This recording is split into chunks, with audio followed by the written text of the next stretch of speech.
You would be the first Black Republican VP on the ticket. How do you feel? I think it's exciting, no matter the outcome. It's the evolution of the Southern heart that we see on display.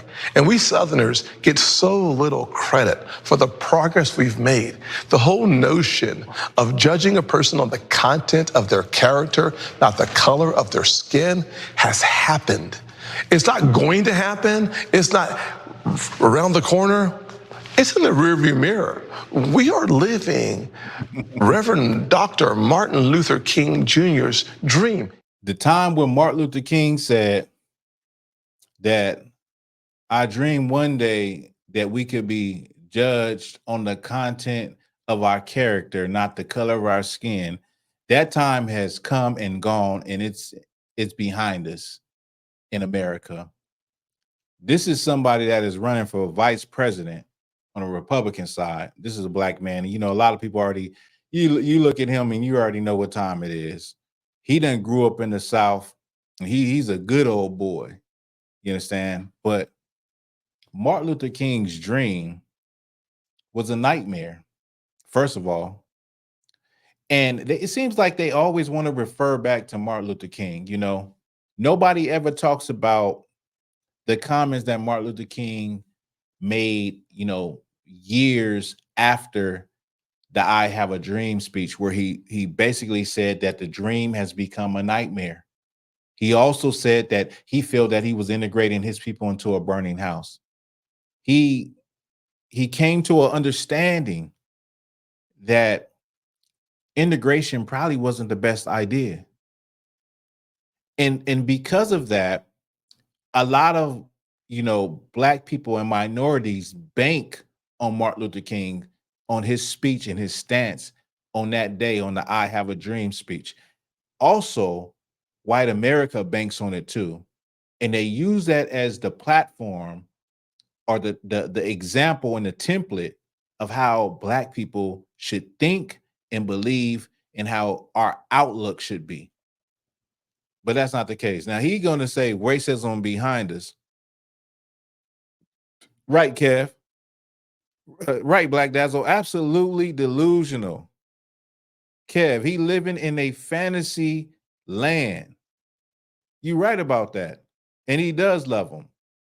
You got to love them in order, if you're going to say some crap like that we don't live in a time like racism doesn't exist. They just came out with a study.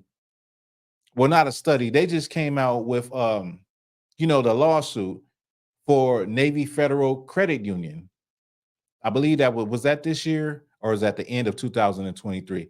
Anyway, they came out with this lawsuit for discrimination because Navy Federal Credit Union, which gives out home loans to veterans, to people who served in the military, is you know, exclusively. Well, it showed that they were discriminating against Black and Latino people. They were giving they gave white people 75%, and they gave Black people like 45%, showing that it was discrimination because the Black people were meeting all of the standards and overqualified as far as the money that they earned, the savings that they had in the bank, you know, their financial standing. And there was no question why they couldn't get it other than their race.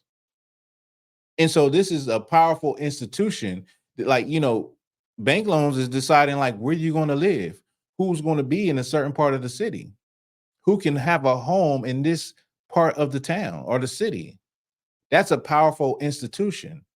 And so anybody that says racism doesn't exist anymore, or how does it personally affect anybody or Black people, it still does. It's just under the color of, you know, discriminatory practices. It's just under the color of that. You know what I mean? Let me see.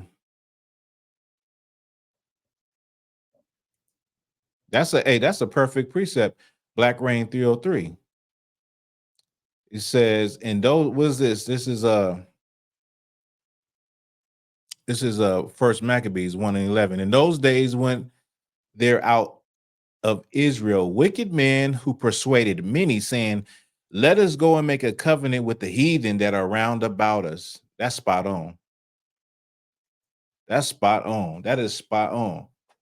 Right. And our people, after seeing all of the failings of Democrats and Republicans and voting, and seeing none of these things actually materialize and trickle into our communities, they still don't get it. They're still looking back 60 years ago with Martin Luther King, Dr. Martin Luther King, who was, for all intents and purposes, he was a pioneer in what he was doing, but that is not where we should have been. And with all of the accolades they give him in a nonviolent protest, and we should be like him, let's not forget that they unalived him. Let's not forget that they unalived him, okay? But they use him as a template on how Black people should think and feel and look at. Now, when you talk about judging a person on the content of their character, that sounds beautiful and that sounds nice, but that is not the reality. Every race judges each other.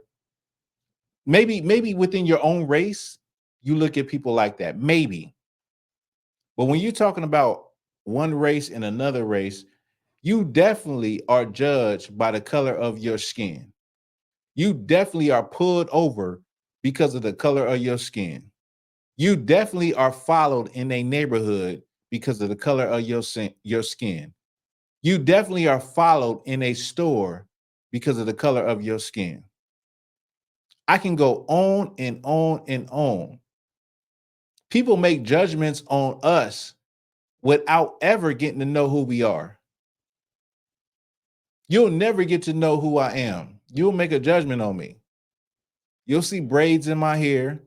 You'll see that I'm a Black man and I don't have an inviting look, and you'll make judgments.